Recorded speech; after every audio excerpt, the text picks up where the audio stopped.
係講緊係點樣樣幫翻啲長者去以現金券形式去將翻話一啲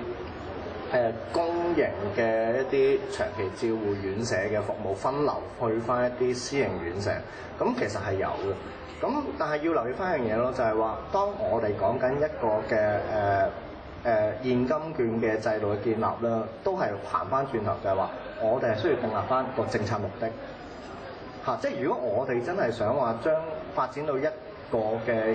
醫療券係想話針對翻長期照護服務嘅，咁其實兩嘢之間係冇衝突嘅，咁只需要再製造翻一個醫療嘅服務，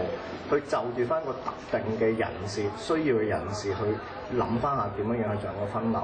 譬如話舉個例子，譬如長期照護服務啦，就好多人都會聯想到一樣嘢，就係其實嗰批人所需要嘅醫療其實都已經直接係入咗落去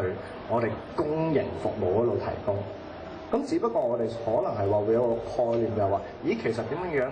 再吸納埋係私人佢嘅一啲嘅服務，去令到翻整體嗰個服務層面可以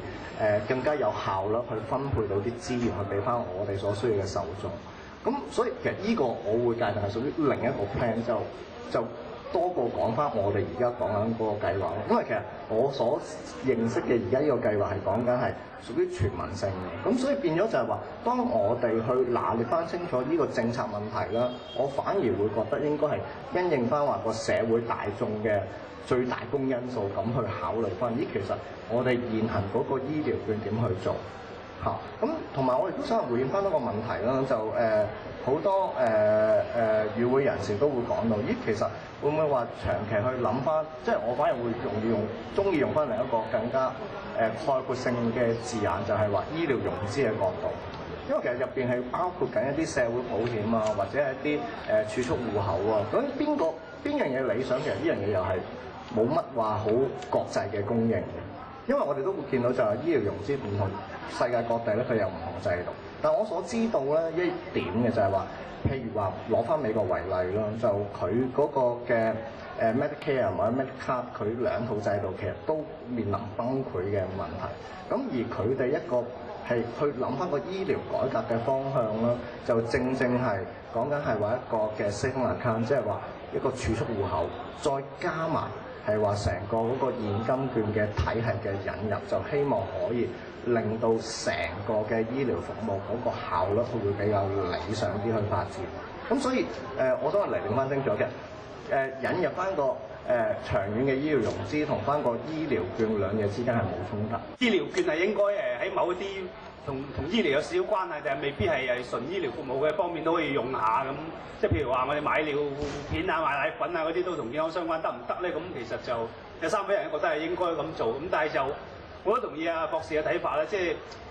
呢個醫療券其實係特定某個範疇嘅一個即係強制你喺嗰方面使用嘅。如果超出呢個範圍嘅監管其實好難㗎啦，而且因為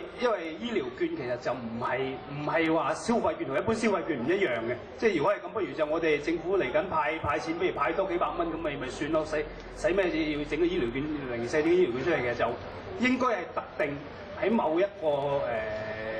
產品上邊去使用嘅咁樣先至比較會達到我哋原先想達到嘅目的咯。其實你話要派幾多錢啊？又或者唔好話叫派啦，應該係話幾多嘅金額先係為之一個適合咧？其實真係喺現階段嚟講，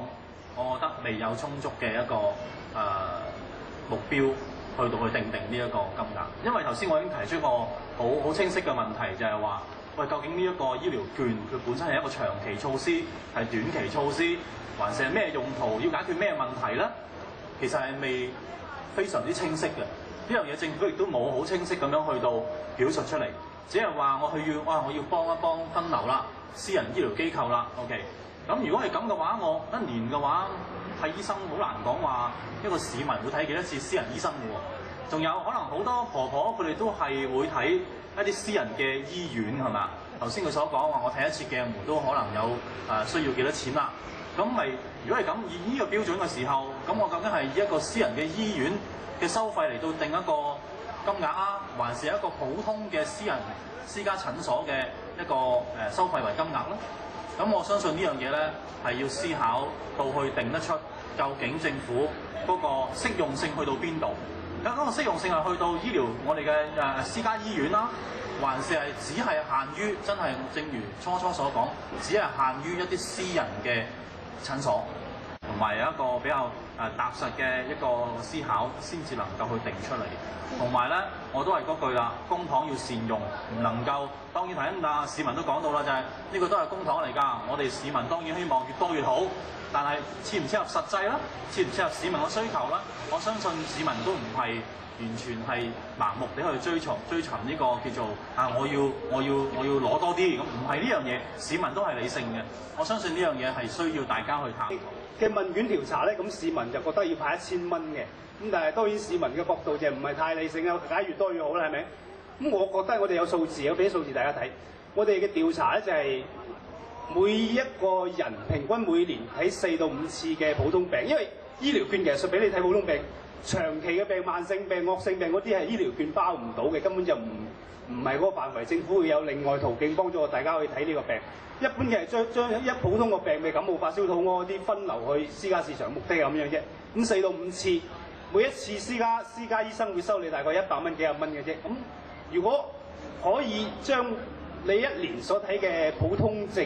嘅睇醫生嘅錢，政府可以包咗你今年嘅亦都唔使你逼爆公立醫院嘅，幫你俾晒都係400-500蚊嘅啫。咁我覺得其實400-500蚊已經好合理啊！呢個數字